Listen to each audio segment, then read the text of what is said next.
Okay, yeah, I'm liking the fabric texture on the scarf here and the top, and I like the different leather textures. Those are looking pretty good. Um, Sometimes it's I think you can increase the topology on here, like the number of edge loops. There's really you probably add another couple down here and maybe one here because it's pretty uneven topology, and then you can maybe shape that a little bit more. Oh, why didn't it do this one?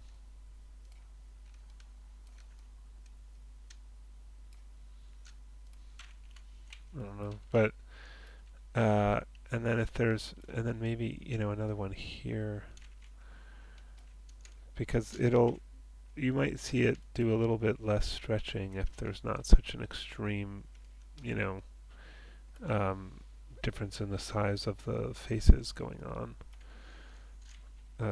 So like something like that, and but then what you'd want to do is, um, shape it a little bit more if you're going to add those edges. But yeah, it should be a little more even. Yeah, this looks good. Um, Boot texture looks good. It'd be nice if you painted a different thing for the sole than for the rest of the boot, and maybe like some kind of seam in there or something. Yeah, I would say that the cat actual body, like the head and hands and tail, are just very, very dark, and I might lighten that a little bit. Also, I think I'm seeing, is that, yeah, I'm seeing the UV um, lines there, and that means if you had it in Photoshop and you were showing, oh, is that here too? Yeah, so go back to your Photoshop files and hide that layer that has the UV edges on it, and then export that out again because you left that turned on when you exported it. And that's why we're seeing those lines. But yeah, I think you could.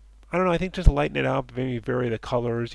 Maybe look at some cat reference and see how they have different patterns of color on their faces. Use that for inspiration, and I think that'd be better. I think the hands look good. I think most of it looks pretty good, but I just think yeah, too dark and make it more varied for the essentially what the fur. The parts of the actual cat we see.